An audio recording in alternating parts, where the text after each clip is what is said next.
how the web version of Twitter doesn't let you do anything with Spaces. Yeah, it's unbelievable. You would think that of all things, you would be able to speak from a computer and not your mobile, but hopefully they make that correction soon.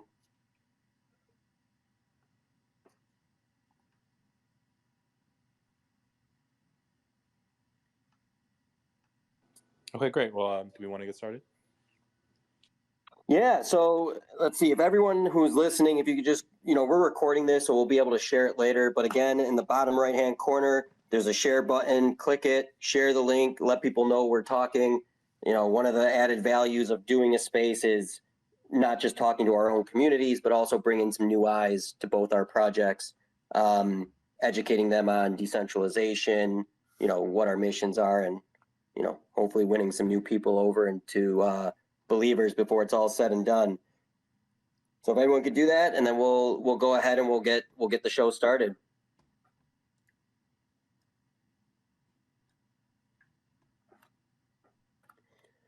So let's see. So George, let's kind of, you and I had a chance to get to know each other a little bit and talk prior to the space. But why don't you and I take a minute to introduce ourselves to the community, just kind of our roles, how we found the project, just who we are in the eyes of our communities, and then we'll kind of introduce our projects and take it from there. Sure. Sounds good. Should I start, or do you want to start? No, kick it off. Go ahead. Okay, yeah. Hey, everyone. My name is George. I think everyone in the Zenon community is most likely familiar with me. So Zenon, we're a layer 1 network, meaning that we run our own validators. I run a validator called Ignition on our network, and I also help contribute in whatever ways I can. Sometimes that's doing development work. Recently, I contributed some code for HTLCs to help people do atomic swaps. We're having a major upgrade go live this week or next week, and that upgrade includes some of the work I did with HTLCs. But otherwise, I'm just a community member. Oh, go ahead. No, keep going. Yeah, I think I've been part of the Zenon community for, I want to say, I think almost 2 years now. I think I've become maybe a lot more active within the last year or so. I guess in terms of, why does someone initially get involved in a project, right? I think for myself and a lot of other people, part of the community, there is a lot of interesting things, and one would say, I guess, without getting too deep into the rabbit hole, I think there was a lot of mystery to the project that that people wanted to look into. But once you kind of got past that initial mystery, I think there was a lot of intriguing, kind of hard problems that the team seemed to be trying to solve. And at least based off what I could see from the solutions that from what we knew about the solutions, from what we could see about the solutions, it seemed like it was something that I had to dig more into. Gotcha. Yeah, and it's cool hearing your story, especially that last part, because so much of that is similar, not only to myself, but I think to many community members in our project as well. But Sanin it's a decentralized project. There is no team. There are core people that are building within the project, but they're not the team. And ultimately, myself, I'm just a community member. I've taken interest in this project because of its vision and what it's trying to do. And I found a way to bring value to a project I never could in the past. And in time, my activity and my involvement has just kind of put me in a position where, people refer to me as a community leader. I don't really believe in titles. They have their place, they have their purpose, but for all intents and purposes, they refer to me as the community leader. I run a lot of these spaces. I'm not a dev. I don't know the techie stuff. I am aware of what it means and what things do, and that's why this is an exciting conversation for us to have with your project, because I think we can talk about a lot of the differences between memes, utility projects, the space in general at large, and the disconnect that's happening. And we'll get to that in a minute here. But with that said, do you want to give us kind of like a little bird's eye overview, surface level of the Xenon project and what you're ultimately trying to accomplish? Yeah. So I would say that if there was an official kind of mission statement, it would be a little too maybe abstract or vague, right? I think that really we are trying to.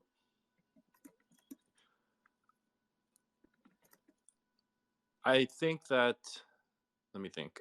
I think that if I was to say what my kind of goal is, right? I think it's to kind of take all the lessons learned over the past, maybe decade and a half, and take all those lessons learned and try to really apply it to a network from the ground up. That's what that's how I would say it. I think that, if you look at our website and our official mission statement, right, you'll get, generic poster platitudes or whatever. But I think that what I see is really looking at what other networks have done well, maybe what other networks, where they've had to make compromises and trade-offs, learn from those, and, try to do better and try to really create something that can stand the test of time.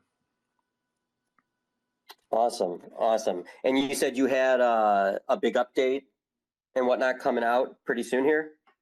Yeah. So we have so basically we have something called a spork system. We have there's, in Bitcoin you have hard forks, soft forks. We do something where we have a spork system where we post something on chain saying, hey everyone, it's time to do the update. And so we just released our new version of our software, and we're giving everybody a week to basically upgrade their software. And so next week we're saying we're putting that basically signal on chain for everyone to activate the upgrade together. Gotcha. And when the whole system, the dual economy and everything is kind of like fully operational, ultimately is the end goal that full decentralized ecosystem, or what's kind of like the end purpose that you guys are targeting?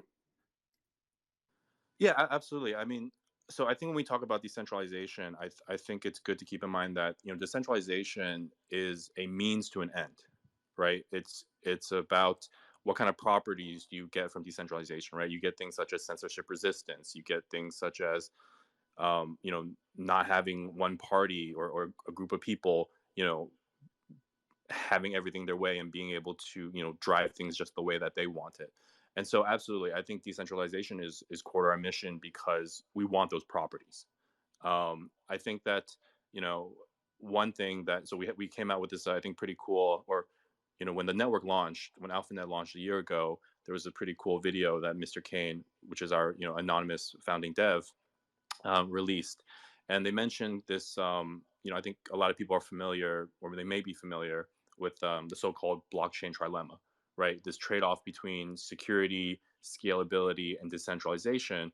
And I think a lot of different networks, they may place themselves differently um, within that trilemma. And I think that we're looking at, how we can, what kind of scaling technologies exist to kind of overcome that trilemma. So it is, I think that one, decentralization it's a core part of the strategy that we're trying to take in terms of creating a network that, can get mainstream adoption. Awesome. Yeah, and I think one of the key things, and this is where I think a lot of the challenge and the disconnect comes in, is that you guys are doing something pretty awesome, right? It's big brain stuff. You guys are solving real problems that the space needs to address.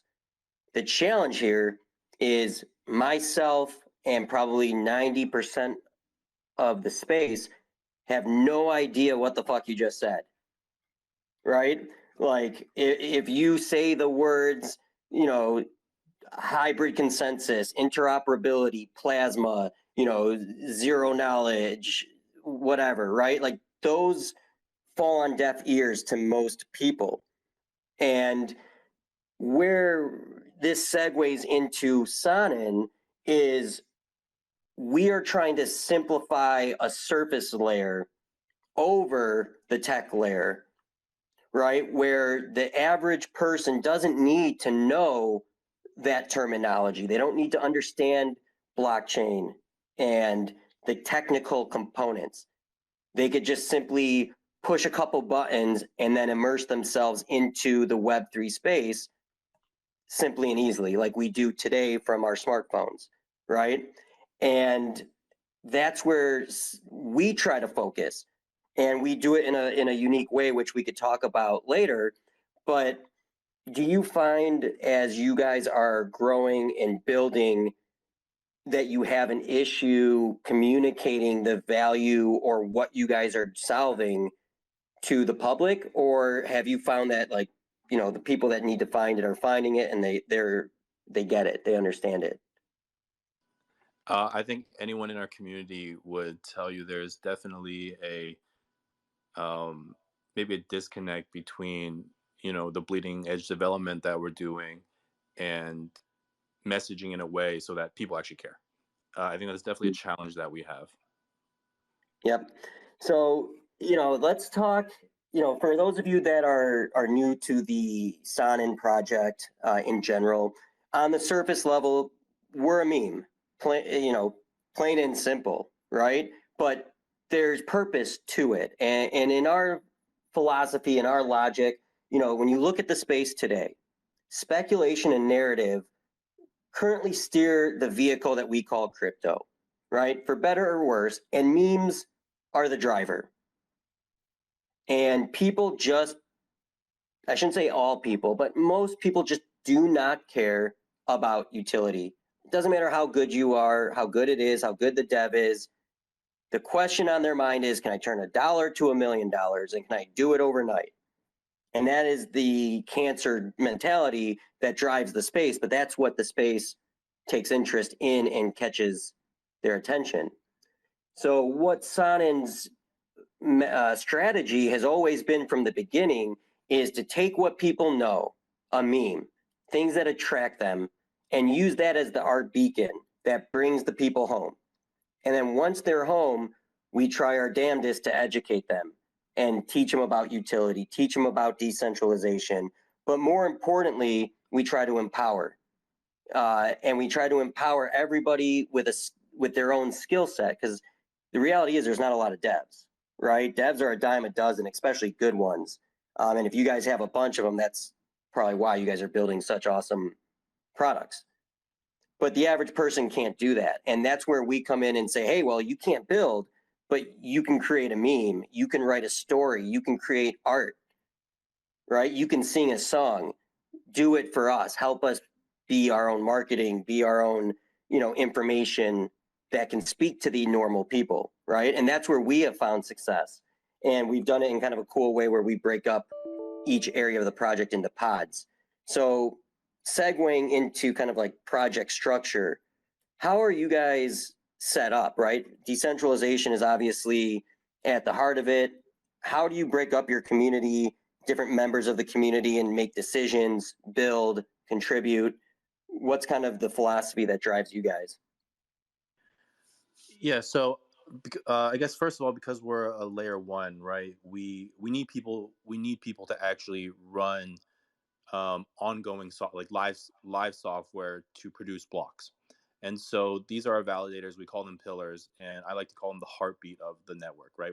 Without pillars, without these validators, the network dies. Block protection stops. Um, so that's kind of, I guess, the first the first really type of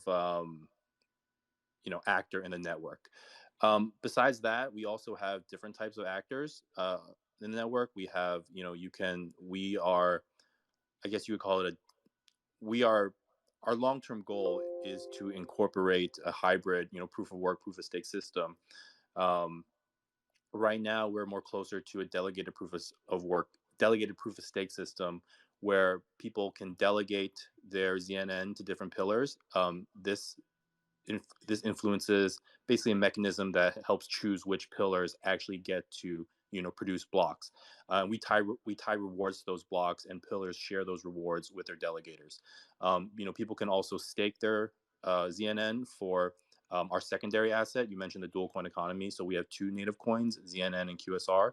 QSR is used for fusing for plasma. And the important thing for plasma is that it's what gets you feeless transactions. So that's kind of one of the big things on our network, is that you don't have to pay gas or transaction fees. So we have all these different kind of actors, and each person can kind of chase the incentives that make sense to them. In terms of how do we divide up work, I think this has kind of been a very this has been a very hot topic for us, or we're kind of playing it out as we go, right? So Mr. Kane, our anonymous developer, he released our AlphaNet code. He released Accelerator Z, which is kind of our community treasury, and our community treasury is controlled completely by our validators, meaning that anyone can go in and submit a proposal to say, hey, I want to do this kind of work. Does this sound good? And then once they do that work, they can say, hey, I've done this work. I'd like a payout, and pillars take a vote.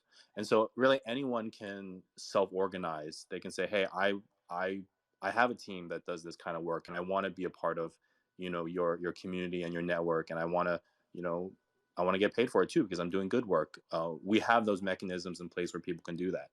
I think that right now we're kind of at a stage where we are proving to ourselves and hopefully the entire crypto space that community driven development is something possible, right?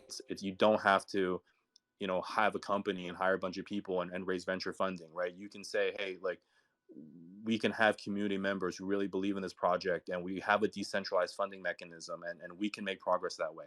I think that especially because of the size of our community, the maybe macroeconomic conditions, I think we're still not at a point where we have strong community governance.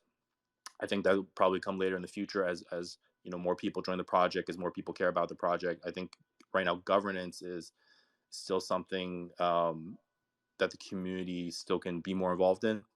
Mm-hmm. But really, right now, it's if you have something to contribute, you can contribute it. Awesome. Yeah, I think the hardest part of a decentralized environment is governance, right? There's so many stages to a project, from its early stage to each level of growth. And one way of governance doesn't always work at different stages. And that's kind of where a lot of the challenge comes in. And then how do you find balance between people who are actively participating in the ecosystem, a passive investor with just lots of money, and someone who doesn't have money but likely contributes? How do you find balance and voice and opinion over time? It's something that's always been pretty interesting to me, and I don't know the right answer, but have you guys thought about it on a more technical level? Well, so I think at a technical level, right? I think the technology is just implementing some sort of process, some sort of rule set, right? And I think that when I think about those kind of rule sets, I don't have. I think it's very contextual, as you say, right? Different stages of the project, it makes sense to different governance models may make sense. I think that when we talk about voting mechanisms, when we talk about and our pillars voting, right? I'm reminded of, when we have real world analogies, I'm reminded of like governmental legislatures, right? Who are saying, hey, I want to make this change to the rule set. Everyone else vote on it, and if enough people vote on it, we're going to move forward with it. But I think that even in the real world, people can see that. I think a lot of people joke that legislatures, there's always gridlock. They don't get anything done, and so maybe sometimes you need a small like a sometimes you need to empower people to make executive decisions. And so I think maybe that's something that we can incorporate into a governance rule set. I think, especially right now for our community, a lot of our early pillars, to be honest, right, I think a lot of them maybe were more speculative, saying like, hey, I'm going to run this, but I don't really understand as much. And that's totally fine, right? They're the reason why the network exists today. I think as a network grows and develops and we get more validators who are, are very interested in the technicals, who are very interested in the rule set, I think that um, that kind of organic governance starts to happen more. Whereas right now we are still very much reliant, in practice, right? I think I'm personally, I think most people say, always trying to push, people to understand, push people to really take ownership of the network themselves. But the reality is, until you have, enough of your representatives, enough of your validators who care, not just who care, but who have the background and who care and who have the time commitment, you often do end up relying on a more central executive kind of role. Gotcha. Yeah. So, when we talk about kind of Sanin and the way we're structured, and this is why it's pretty interesting and unique in the way we go about it. We have a speculative beginning. There's some big people involved that had a vision and they're bringing that vision here. But the way they do it is there's pods, right? So there's like the gaming pod, the NFT pod, the WebOS pod, the smart coin pod, the community pod, etc.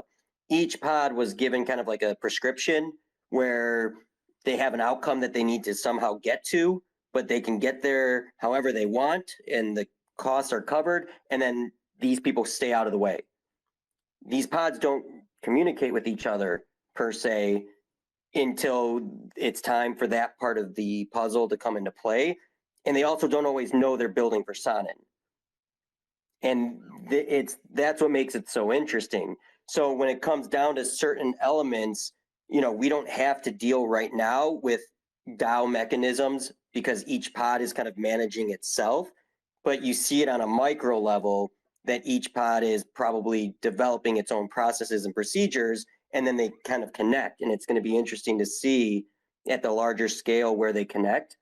But that's where kind of we found solutions to bridge the gap, right? Most developers typically are, and I'm sorry to put everybody in a box, but they're a little more antisocial, or they're not into the telegrams of the dumb stuff, the gifts, the hype, the price talk, right? They want to focus on building and ideas, and their jokes tend to be at a higher level. And they don't mesh well with the degen side. But the degen side can speak that language of marketing to the people who need to also come in and eventually use that product or be educated. So by giving us a pod and saying, you guys focus on social, you guys focus on marketing, grow the army, grow the community, you guys focus on the technical and the build out, and they separate it, it actually has been a great process because we haven't been distracted by the challenges and friction points that would otherwise come in one location, right? Like you saw on a small scale when I went into the Zenon chat, or if I go into any chat or anyone comes into our chat, there's immediately an initial friction, right? Because it's just, we speak different languages, we're at different points in a moment in time, and sometimes it becomes difficult, and the perspectives are different.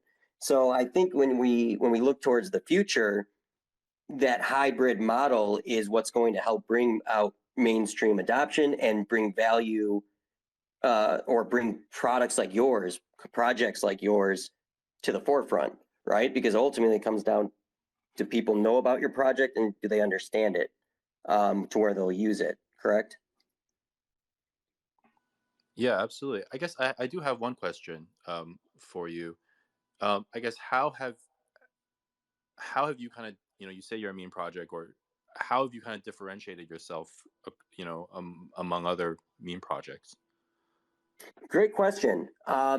Ultimately, we actually have a purpose. It's not a hype train that when the hype dies, everybody leaves. There's nothing to fall back on or actually do. There's a clear vision and clear utility that comes with it. But the main distinction is this. most projects, not just memes, are building for a metaverse, right? They're building for a virtual world that is nowhere close to becoming reality. The average person in the world can't afford headsets, can't afford high-end computers, doesn't have money to buy virtual land and virtual assets and play in a fantasy land, right? They're looking for solutions to improve their life in the real world. So while most projects are focused on the metaverse, what we're taking a step forward and doing is focusing on bringing crypto to the real world.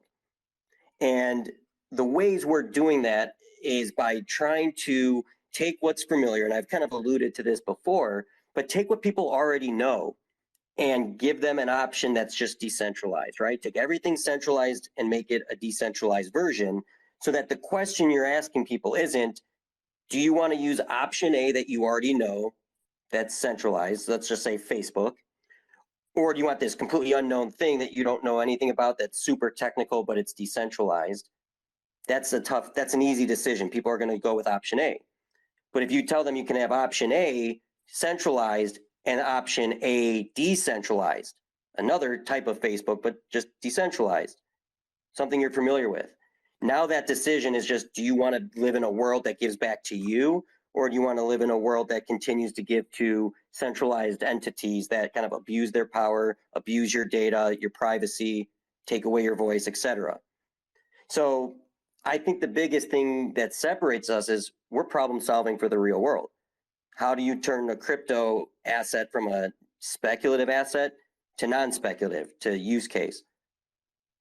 And the things that we're bringing to the table are going to address that. In one example, just simple problem solving. What happens when you die to your crypto if you weren't prepared? Is it gone? Did you tell your wife or your kids how to access it and use it if they weren't familiar? Did you lose your ledger or passphrase and now you can't access your wallet? Most people lose everything at that stage. In our system, in our built-in wallet, there's going to be backup measures where you have a backup wallet, and if you forget your password or die or you're inactive for a period of time that you set up, it'll automatically transfer your crypto to your backup wallet. It sounds so simple, but no one's done it. No one's come up with those things. So those are the types of things that we're trying to address, is that for the normal person, a couple clicks of the button is all they're going to need to enter the Web3 space and kind of immerse themselves and get the value of it without having to learn all the coding. So a little long-winded, but I hope that kind of gives you a sense of our direction and where we differentiate from a cute picture of a dog that just has everybody screaming, we're going to 1 billion and we're going to be rich and buy Lambos. Because yeah, there's an element of that because people like that, give the people what they want, but there's just so much more nuance under the hood to what we're building, and we try to balance it all accordingly. Yeah, I think that if you look at, I guess, global political, geopolitical, macroeconomic conditions, I do think that the conditions for pure speculation are, becoming those conditions are becoming weaker and weaker, and I think that a lot of people are going to turn towards, as you mentioned, utility, right? It's for like, hey, I have value or wealth that I want to transfer or store, right, and transact. What's the best way to do it? Like you mentioned, there could be concerns around, hey, how do I make sure that I can pass down this wealth to my kids, or so I do think that the world is changing where people are caring a lot more about utility and about what networks can actually do and how they can use those networks in their day-to-day lives. I mean, some people, right, they depend on decentralized networks to live their life, right, to get paid, to buy groceries. I think right now there's a lot of friction to do that, but I do think that there are people across the world who are completely dependent on these decentralized networks to live their lives, to survive. And I think that the world is kind of changing where more people are are joining crypto less because of speculation and more because they have to take advantage of the utility offered by decentralized networks. 100%. And in your opinion, like, I agree with you. So what's holding these people back right now from more of them who need it getting involved? Um, so I mean, I think I mean, I live in America, right? And I have basic. I have access to Western financial systems and capital systems, and the people who need it the most, or the people who can the people who are most of the people who actually need to use decentralized networks for the explicitly stated purpose of these centralized networks are people who don't have access to to Western financial systems or well-established institutions. And so, but the people who have time to, most of the development of these networks is coming from you know coming from the West, is coming from, or I don't actually, I don't want to make that blanket statement, but it is coming from places of well-connected capital. And so I think that there's a big challenge of liquidity, of how how can you use the system so that people are transacting and So it's National doing Bring real Your Kid to Work commerce Day. with between the people who Atlas, need to how's use it these going so systems and the far? people who maybe the initial stakeholders who maybe took more speculative risks. So I think a lot of that is just education, right? Is I think I mean, I think you're seeing it kick off. I think in El Salvador, right? You have people. I think there's plenty of criticism you can make about the path of adoption or whatever. But I think that education is the big thing. Is these people ultimately first need to learn what these decentralized networks can do. What are the guarantees, right? I think we say, hey, if you're using this kind of decentralized network, you have those censorship resistant properties or guarantees. And so I think when more people who don't have those guarantees but who need those guarantees learn about these technologies, I think they'll find a way to get on board. Yep. And so with what you're saying, it's actually kind of funny because like Bitcoin is kind of a meme in itself when you look at it over the last like 10 years, right? It's like, oh, what's Bitcoin ever going to be good for? Like, blah, selling drugs or buying pizza. It's like, who's ever going to do this? And then it's like, oh, well, now the stores are taking, now the corporations are taking it, now small countries are taking it, right? And it's just the evolution of more and more, like, what's Bitcoin ever going to do? And just more and more people using it, right? And um, to your point, people will continue to get educated. Things will continue to get easier, but I believe the biggest issue is what you said. It's helping the unbanked, right? How do you get a bank account if you don't have a driver's license and money to begin with? No one's giving you a chance. But almost everybody in the world, for the most part, has cheap cell phones, right? Or has some type of phone that hopefully with Elon Musk and his greatness keeps giving internet access to everybody for free too. So most people have access to a phone. And one of the things we're trying to do in the ultimate long run is like we have our Sanin Web OS, which is basically, our goal is to say, hey, we can distribute on, if we set up decentralized funds for the world and we can distribute cheap phones with the Web OS pre-installed into these underdeveloped countries, ultimately anyone's going to have to do is just take their phone with the wallet already built in and they're in the financial world, right? With a couple clicks of a button. They don't need to know anything else. And then you can have education built in through simple measures. And on that subject, we have our TAIL project, which is our blockchain project for kids and technically adults who don't know crypto. And it teaches them the basics of blockchain and decentralization through shows, games, NFTs, and it uses, scientists and psychologists to focus on financial literacy, physical activity, socialization, blockchain, etc. So you can breed the next generation to grow up ready for this stuff, right? So I think ultimately me and you agree both on where the value is. I think it ultimately isn't about education as much as it is making it so easy that the education's irrelevant. People are going to click what they already know. Start here, make your wallet. Here's your crypto dollar token. And if you want to do something, click that button, right? And they don't know or need to understand the back end of it. They don't need their license or anything to get started. They just need that app. And ultimately, we want to put that app in their hands. Yeah, that makes sense. Where using it is learning it. Yeah, I guess I just also want to note that I think we talked a bit about the unbanked, but I think even here in the West, right? I mean, people are starting to question, are losing trust in financial institutions, and so yeah, I guess the whole geopolitical, macroeconomic um, winds are going in that direction. I guess for me, so I do have a question for you.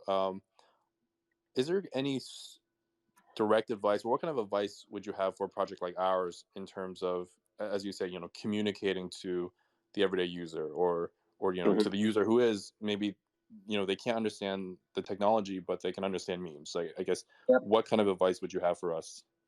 So it's annoying advice, is what it is.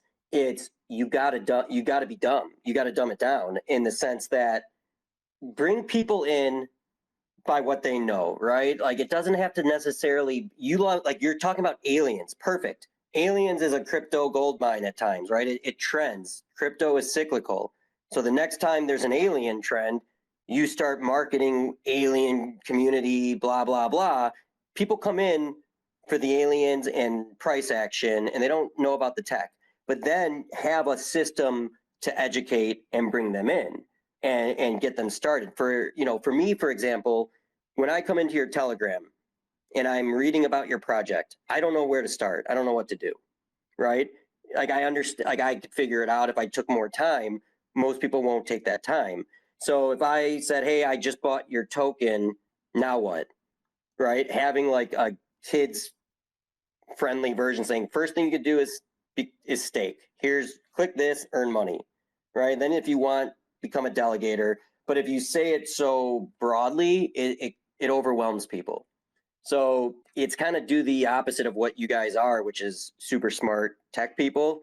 Bring it down to the super simple surface level. And it's kind of the irony is a lot of people look down on memes, but memes are probably the most valuable utility in crypto today. And memes go way, we're talking the value of memes is it's a universal language, right? I mean, let's look back in history, right? Memes won wars. Look what they did for France. People took an image that captured the attention of the masses and they dropped pamphlets. Those pamphlets are just memes, but it spoke to the people in a way that united them during a time of need, right? Memes are, if they're done right, carry a message everyone can understand. Memes done wrong are just pure stupid. But if you can unleash the power of that to attract and then educate them in the simplest ways possible to get them started, I think that's how you win, right? And then they like your community, they stick around, right? Oh, these guys aren't so bad. They have fun jokes, they have cool memes. At least they're listening, and then they learn over time.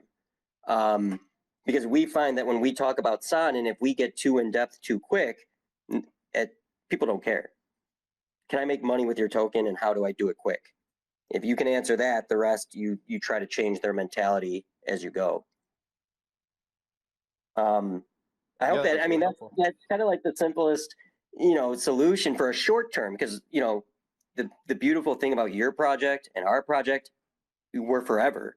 You don't kill, a renounced zero tax decentralized project. Even if it slows down, someone picks it up.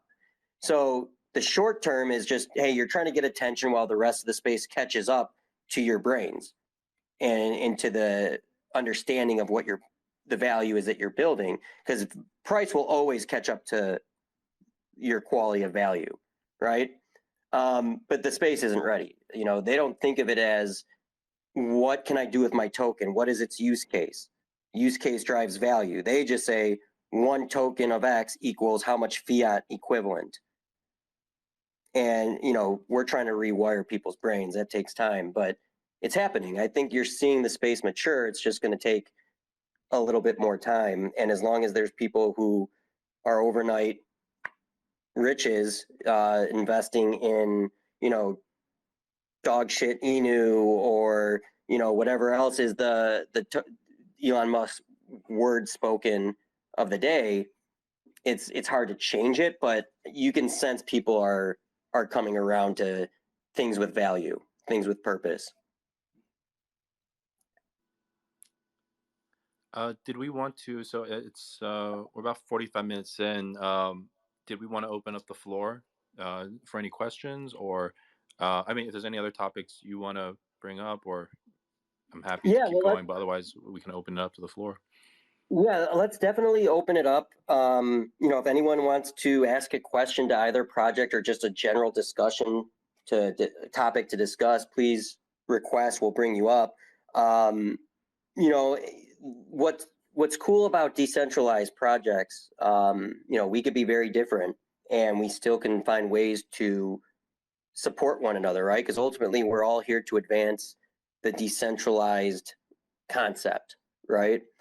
And while I may not be the best person in my community to discuss on a technical level, I'm sure there are ways our communities could work together to, maybe we help you with the meme narrative marketing flash side, and maybe you can help build or bring your technology into the Sanin world where we can use it to build value for us and you, right? So there's obviously a conversation that we can have on a deeper level to see where our projects can kind of have a united front, because ultimately we're not competing, right? I don't think there's any competition in crypto with how early we are. Um, the enemy is anyone that's trying to slow us down, the regulators and whatnot. Yes, I want to make I guess 2 points.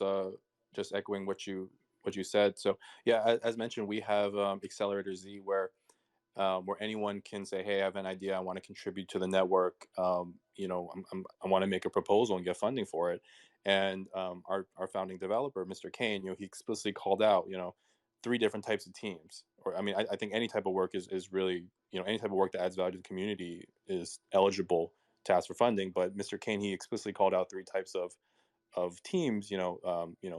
Technical developer teams, sales teams, working with institutions, exchanges, getting them onboarded, and marketing teams as well. And so I think, we're definitely, if people have experience with marketing and getting the message out, and they can add value to our network, I think is very open to, um, you know, to providing incentives for that. And in terms of, I guess what we could provide as well, um, so I guess just want to, again, show our network upgrade. One part of our network upgrade coming up is, we've always kind of been focused, as you say, not less on competition and more on, collaboration. Our community very much believes in, multi-chain future. Um, One way that's being expressed, in our most recent upgrade is, we're releasing a bridge, and so, people will be able to bridge right now. I think ETH assets on and off of our network, and so that could be a way for, your community to try out our network, or just, yeah, I agree that it's focusing on collaboration is and letting each chain or community do what it's best at. I think Mm-hmm. that's the way forward. Absolutely. And, just to kind of circle back, when you were asking about ideas and ways to kind of grow community, the reason Sanin was born in the bear market, right? We didn't have the luxury of being born in the bull where everything was popping off, right? We were born at the beginning of the bear and dealt with it. And it was a very difficult time. And one of the things that we found helped us grow is we found ways to make everybody have a valuable or feel valued and find purpose, right? And I kind of mentioned this earlier, but like I was never in to crypto communities. I never was a mod, an admin, a project lead. I never did memes, nothing. I'm quite the opposite now, but Sanin gave me a voice and a chance to do something, and that's why I got involved. And so our strength is that it doesn't matter who you are. You can come into our chat, find a use for anything you do, and then now you connect with our project. So if you can find ways for people to come into your chat who can't speak to the technical, but they can get involved in your community, and feel part of it regardless, you're going to see a huge difference in those that come and stay and even just come and chat, right? Because it's all about simplicity. Like even if I go on your website and I read your purpose, your mission, right? It's great. But most people it's over their head, right? If I said a novel dual ledger, progressively decentralizing coin architecture, Bitcoin's POW, root consensus, that's over everybody, right? So what I would suggest is, in addition to that, come up with the most basic vision or purpose statement and dumb it down to like the sheer basic, right? Like you are building to solve this in a way that the average person can understand it, and then have it there in more detail for the people who are more tech oriented, who can see the real value there. Because I just think too many people don't understand the language of blockchain that you guys use. And the hardest thing is to dumb down to other people's levels, but I think that's kind of a necessity if you're looking for adoption and use and people taking interest at scale. Yeah, awesome. Did anyone have any questions, or anyone want to request to speak? Chad asks, I mean, I think you're technically the official sponsor from the Zenon side. I guess you have a few words? I'm gonna add him if he was requesting to speak. I'm Or if you volunteering guys, him. Hello. yeah, if you guys How you have, doing? hey, what's going on, man? How you doing? You all right? Can you hear me? Yeah, we got you loud and clear. Yeah, good stuff. So what I want to say is that, okay, I think that we're obviously two completely different sort of, we're two completely different sort of cryptocurrencies, really. You're heading on sort of meme coin kind of way, that kind of, get a group of people together, so sort of the meme coin sort of stuff. I think Zenon is the kind of the complete opposite way, which Zenon's all about tech. And the problem is, I think that Zenon it's almost too technical. When you go on the group chat and you sort of look at their stuff, it is so hard to read. I think for the average person, I've been in Zenon for a long time, but I still don't understand half the shit they're talking about. But what I would say is that I think that, with what you're saying, the kind of meme sort of stuff, I think it's a lot of stuff that Zen can learn from. I think what Zen really, really struggle to understand is how to appeal to the average bloke, because that's what that's what you want to get to.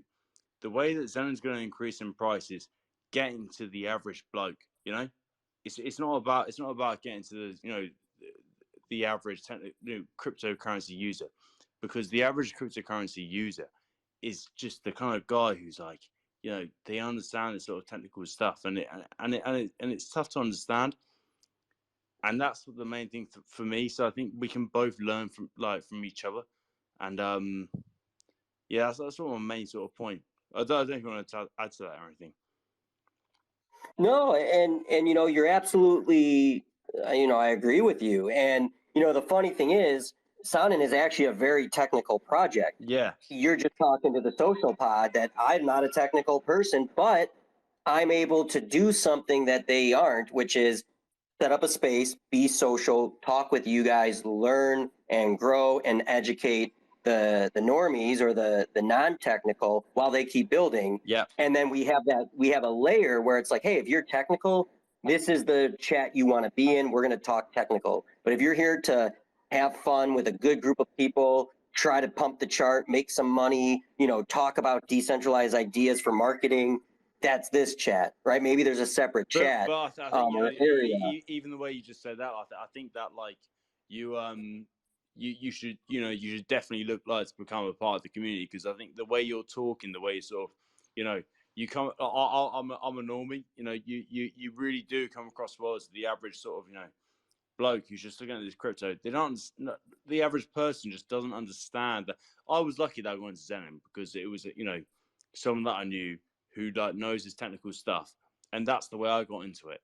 So I'd say that someone like you who's able to sort of like convey and sort of explain like why it's so good without talking about all this jargon. There's so much jargon in crypto, but if you're able to explain it in a way that's like sort of makes sense, that's the key.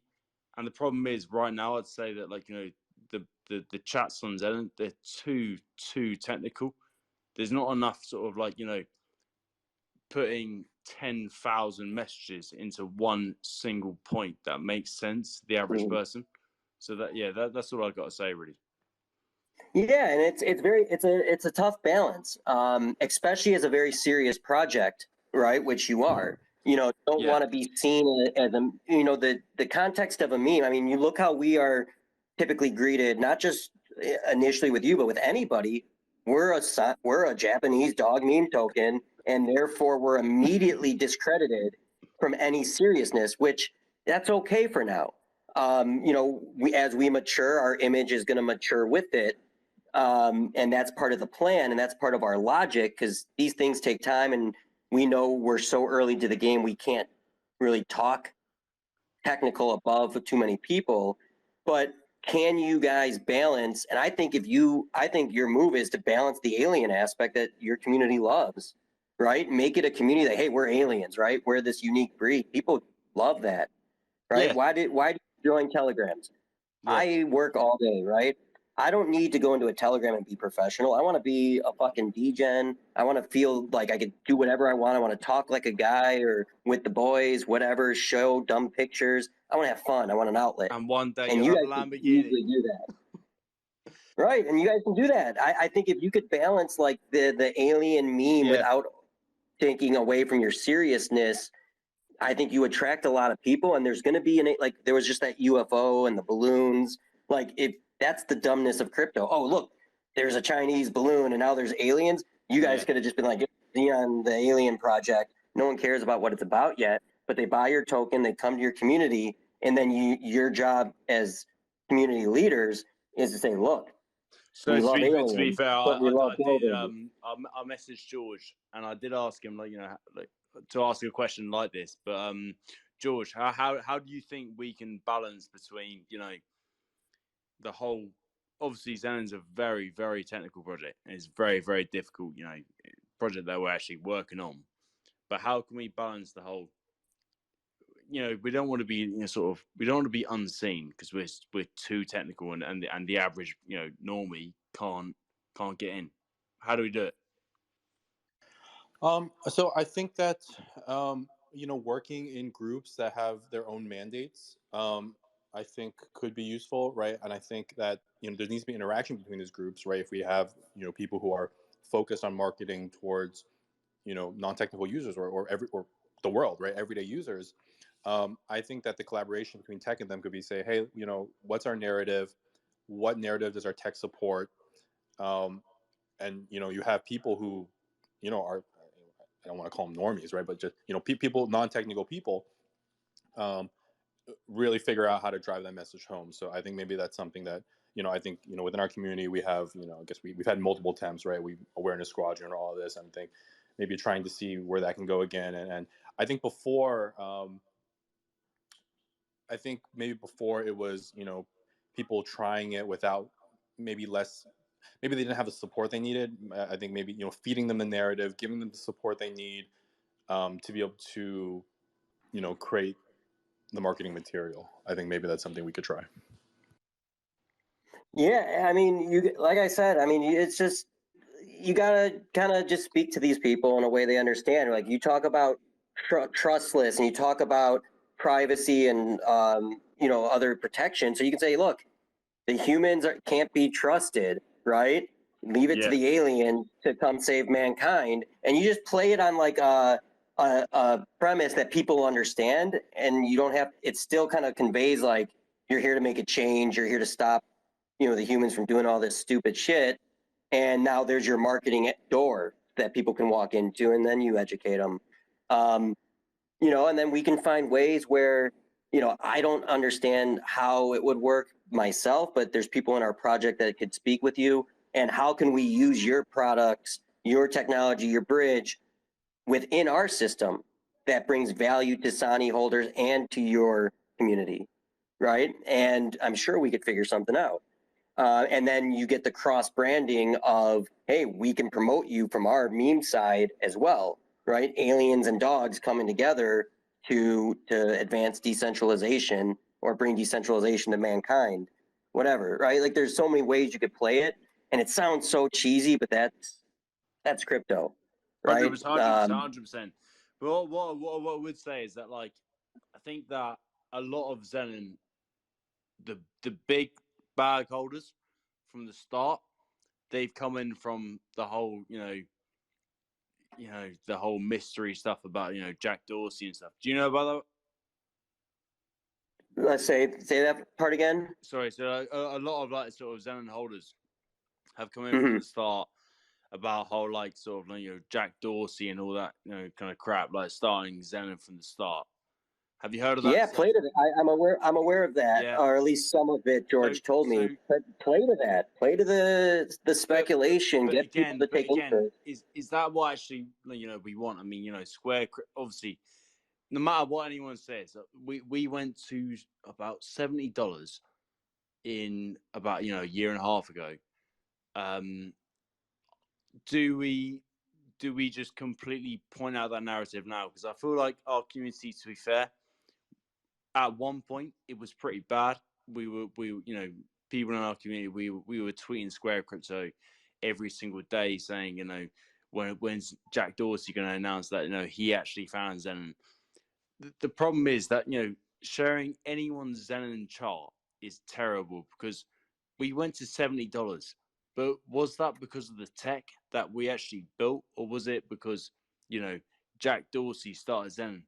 That's what we've got to figure out. So I think, do we just completely and utterly get rid of the whole Square Crypto stuff that we it might be true, I don't know, but No, I mean, I think ultimately the chart's irrelevant. I mean, unless you are a reputable top project, like the charts they're all the same. Every single chart looks the same, just depending on the time frame, right? It's everybody not good to look at. Right, everybody pumped, and then everybody fucking dumped the last year, and now the projects that are actually got some substance are going to start to rebuild, and you'll be fine long term. There's no issue there. I think ultimately, here's my challenge. We have huge speculation in our project. Yeah. About who's doing what and why are they doing it for us and blah blah blah. My challenge is we're not about any individual. This project is bigger than any one person who may or may not be involved, even if they are. So I don't like promoting it, but I can tell you straight up, when I talk about what we're building from a technical standpoint, people like it. It's cool. Yeah. But it does nothing compared to what happens when someone spits the speculation out there. So having a little drip of like, hey, Jack Dorsey may be part of this project at all times, just from some people, maybe not the main voices, it's still a valuable asset, because all you're trying to do is get them in the door and then educate them, win them over, right? But if they don't even give you a chance, it doesn't matter, does it? Yeah. I don't know if anyone else from the Zenon community wants to talk right now, or...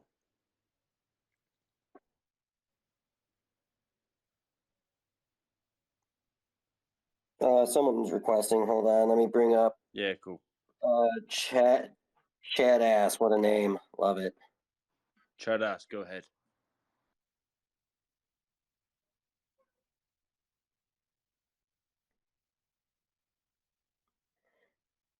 You're on mute, Mr. Ass. Oh, you're on desktop? Okay, right. no, I don't know where it was off. Yeah, I just wanted to say, like, first, thanks for the space. That's I have some discussions so far, so thank you for helping with that. And I wanted to say also, like, you guys discussed a lot about utility, and it was very interesting, because when I looked at your project, I saw that you were building on Ethereum, right? You're on it. Say that again. You I'm you sorry, I didn't catch you're that. sorry, my accent might be a bit strong. You're building your project on the Ethereum blockchain, right? Correct. Yeah. So you guys were talking about the cost of using the banking system, for example, and the problem with normies using the banking system that comes with some problems like opening an account. You need a driver license, extra, and for using blockchain for the average people, it comes also at a cost. Like Ethereum is costly, right? It's Hmm. not free. So why don't you guys come and build on Zenon? Like George didn't say it, I think, but our blockchain is totally feeless. So any operation that DApp is involving doesn't require any fee. And so far with our network right now, we are at Ethereum level in terms of speed, but with the next upgrade or the next upgrade after this one, we will pump it up a lot. So we might actually see real DApp build for real people. So that's an opening question. That's an open question. It could be interesting for project to build stuff that costs nothing for the average user, and that can be that can run on smartphone or anything, but you can use it actually. Hmm. No, 100%. So my answer that I'm about to give you is coming from just my opinion. The people building are the only ones that could truly answer this definitively. But one, we know that the people building have a love for Ethereum. Yeah, that's true. There's a lot of speculations. If you follow wallets and you're a wallet tracker, they go back to some pretty big ETH wallets that I don't know how it's not part of like the ETH Foundation. Vitalik is speculative, rumored, hands involved. Like there's all these speculations. Yeah. But ETH is always what we refer to as home. Now we've said it ourselves, and they've said as much. Like a lot of what we're doing is dependent on ETH's development and continued development, because our games and stuff that we're trying to do isn't realistically possible with the way the fees are and the gas is on ETH. Now, there's been talks of, if ETH doesn't develop fast enough, building our own L2, et cetera, et cetera. But this is decentralization, and they don't stop. We could do anything we want. That's the beauty. They're building this whole thing, and they've never told us what we can or can't do. If you and me and our devs and people involved in our project, if we can find a way to utilize your network or make it work, anything's possible. So that's the coolest part, is just figuring out who needs to be involved in the conversation that can help figure out how to make it work. Because it's not me. I'm the one that can introduce you to someone on our team, but I'm not the one that's going to be able to figure out the technical or what makes sense or whatnot. Yeah, I understand that, and that's what we are trying to advertise right now. We are trying to bring more developers to build actually what you were referring as not only as memes but as applications that can talk to everyone. And when you have an application that can talk to everyone, that is completely free because the network is feeless, things can start to run on their own.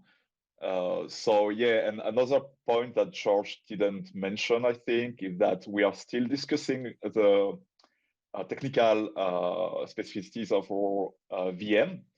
But as far as I understand, developers will be able to build and code not only using Solidity. So you might be able to code with basically anything. And I know it is going that way too, but the big question is when. So yeah, that's just something I'm dropping on the table, because it can be interesting for all communities to discuss also about what we can build together eventually, if people are interested on the Zenon side and on your side. So absolutely. So what I'll do is, obviously I've got access to you and George, and what I'll try to do is talk to some of the devs and tech people on our side, our partners with Civ, and maybe we can make an introduction, or they can take a look and give me some ideas to discuss with you. You know, one of the biggest challenges for me as part of our community is I only know what they have shared, and we don't know the whole picture. We know a couple of the utilities, the baseline foundation of what our world is going to be built upon, but we don't know how it all interconnects fully. And they're doing that on purpose just so we can focus on each thing as it comes. So I would love to keep the conversation going and maybe bring a couple people into it and see how we can bring value to you, or if you have ideas for how we can integrate some of your stuff. You know, we kind of have the same process as you. Bring it up, we discuss it, and if we do it, we do it. You know, we have a vote, and if no one's like super against it, we move forward, and it's pretty simple, right? Especially if there's no, you know, we just don't have money. We do everything volunteer. So as long as it's like, hey, we can try to figure this out, and you know, we can cover. We will do the building. You help us do this. Let's make magic, right? That's the whole point. Yeah, that can be super interesting. That what we can bring to your community and what your community can bring to us. So that can lead to very interesting stuff. And yeah. And if you know, if you look at us as a use case, right? Like if we can show a blueprint for how your technology can integrate into a project like ours or an ETH project, imagine how I can go to all my other relationships and projects on ETH and say, look, you guys could collaborate with this project too and use their tech, and it's going to build value for everyone, right? So ultimately, if we could prove the use case works and design that blueprint for others to follow, you know, there's a lot of value there for you as well, you know, for your project moving forward. Yeah, totally. Yeah, that's really interesting, and it was good. I unfortunately I will have to leave you guys because I have a meeting, but I'm glad this happened. So thanks again. Yeah, no, you know, if anyone else wants to come up and talk, but I just want to shout out to the Zenon community, shout out to the Sani community. I've sent you guys information for Zenon. Check them out if they're in the chat and ask questions, and you know, help them. You know, do what we do best. And then let's keep the communication open and see what we could do. And if nothing else, I hope we've opened up some eyes that not every meme is just a meme. I understand the skepticism. I understand the stupid side of it, but at the same token, there are some good projects building in unique ways that are under the guise of a meme. And I think that's the future. I think it's the combination of meme and utility that's going to kind of usher in the next evolution of the space until it's mature enough to appreciate the utility that you guys actually have under the hood, right? Because right now, unfortunately, people just don't care about utility. Yeah. So thanks again. I have to go, but it was really interesting and really cool. Thanks. Yep. All right, guys. This space is recorded. Once it pops up, I'll share the link with both communities. But again, you know, give Zenon a follow, give him a shout out.